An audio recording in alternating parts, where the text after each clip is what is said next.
alumni hallway. They've got all the pictures of adoptees. I'll meet you when you get back to this part. The entrance to the cat house. Hey guys. So there are essentially two parts to the cat house. This is the first room. Hello. Who are you? Who's this? This is Spike. Spike. It's got big eyes. We have a few around the back here as well.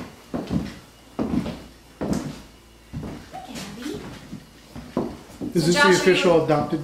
This is where the cats for adoption are? Yes, yep. This is part one of the cat house. So this is part two of the cat house. This is usually the kitten wall. A lot of times I put the younger guys on this side. Although not too many little guys right now. And then we have two of these really cool porches where they, in the summertime, they can actually open these doors up and they actually get to go out into a screened-in area and get fresh air. And so those are really cool. And right now, unfortunately, this is the only real get acquainted room for people to visit with when they want to visit with a cat. But it works, it gets the job done. So. There's somebody in there getting acquainted right now? One of those multitasking. Exactly, there we go. And this is where volunteers sit and pet cats. Yes, yep. Charlotte is one Charlotte, of she's Charlotte amazing. lives in this chair. Yep, she spends a lot of time here just socializing the cats, and she knows them all like amazingly well. She can tell you anything about every cat that's here. There's another porch. Right. More cats. And in this room is the community room, where these guys get to be loose out of cages. A lot of times the more difficult to adopt kitties get to hang out in here. The ones that have been here a long time, so they have a chance to move around and get exercise and socialize with each other. Are the free roaming cats available for adoption as well? Yep. Everybody that you see in here is available for adoption. You guys do a cat of the week pretty good. Yeah. So we're doing a cat of the week promotion. So each week a different cat is featured, and we offer a half-off adoption fee for that cat for that week. Great. These two blues up front. Dale's always either in this bed or that bed. They all have their little spots. She was cat of the week last week. No luck though, huh? No. Oh, bummer. That's pretty good. Cara was their first one, right? Yeah, she she got got adopted adopted the the week. next day after the Interesting. ad. Or maybe it was the same day as the ad. That's great. So we do a little feature with their picture there, and then we also put the cat of the week in two of the local newspapers to get some additional publicity for them. In 06, we started doing our own spay and neuter surgeries in this building. We've gone through some wonderful upgrades. From 06, we started with an exam table, which was about this big, which was rather hard to do anything over 50 pounds when it came to dogs. We were great with cats. Our vet, Dr. Monique Kramer, started with us in June of 06, so we're coming up on 4 years of doing our own spay and neuter surgeries. We also do some more complicated surgeries such as enucleations, amputations, tumor removals, our own biopsies. We've been able to do a lot in this room. So since 06, we have not had to send out a spay and neuter surgery outside the building, which is just fabulous for us. It saves us a lot of money, and it's a lot less stress on the animals having to leave the building to go to a hospital and possibly be exposed.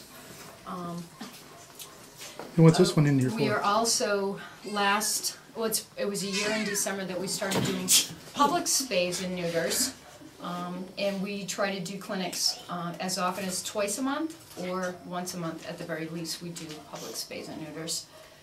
We're very fortunate to have this room and that we can accommodate public animals and our own animals. Great. So this is Haley, right? This is Haley. Haley was hit by a car. She had a fractured pelvis and a very bad burn that went across her back. She was recuperating from her, mostly her fracture, but she also came down with a little upper respiratory, and she had a little bit of frostbite on her ear, which has since fallen off and now looks wonderful. And she's going up on the adoption floor tomorrow. Yay! Hey, Haley. So what do you do for, what did you say she had a broken hip? Pelvis? She had a fracture in her pelvis. Yeah. Oh, so you didn't have to like put a pin in or anything like that? No, they heal on their own. It's basically just a rest. situation, but Haley likes to be out, and we want her to be a little mobile. She was starting to atrophy a little bit in her muscles where she was burnt, so we wanted to make sure she got proper exercise every day.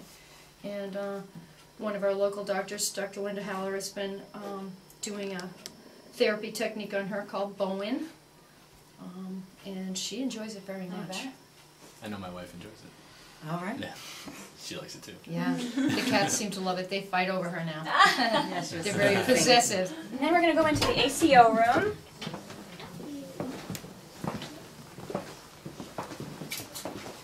So this is the room where we do all of the intake, and then we do have contracts with, I'm not sure how many towns we actually contract with. Every budding town. Pretty much. It's the whole valley. All those police departments or ACOs have keys to this particular door, so they can drop off animals when the shelter's not actually open. And then we're not going to go through here, we're going to come right around through here. And we're back into the doghouse, which you're familiar with. These are the viewing rooms. They use them for multiple reasons. Right now they happen to both be inhabited by cats. Sometimes there are small dogs in here that are available for adoption. Or sometimes litters of kittens. Yeah, exactly. So they're kind of multi-purpose rooms. And what's nice about them is that people can go right in and visit with them. So they do serve as another get-acquainted room, essentially, as well. Originally, that's what their intent was that there was a little furniture in there, and it was a place for people to meet. Yeah, that's the first time. Oh, okay. Yep. What's the general population of the area that you're serving? I'd say the valley is probably between 20 and 22,000 full-time residents. The greater Mount Washington Valley, which is probably And it spikes in the winter, probably. It spikes in the summer more than the winter, actually. Really? Yeah, most people think ski, but we're more of a vacation destination in the summertime with the lakes and the mountains, and school is out, so people are up here for a week, a month, 2 months, or the summer.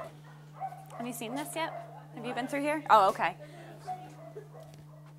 So yes, someday this will hopefully we'll be able to develop this into. Yep. You don't know what's going to. You don't have a definite plan. Lindsay and I would love to see this become a cat house, so that the cat and the dog house are closer to each other, so there's not the separation of the two areas. It's going to be much easier to staff, and it just makes more sense to have everyone kind of centralized in one area. So that's what we would love to see, and that won't take up this whole area. Just gotta find some cats that like the cold. Yeah, we gotta heat it first and insulate it. But yeah, that would be ideal. It is huge. What did you say, 4,000? 4,000.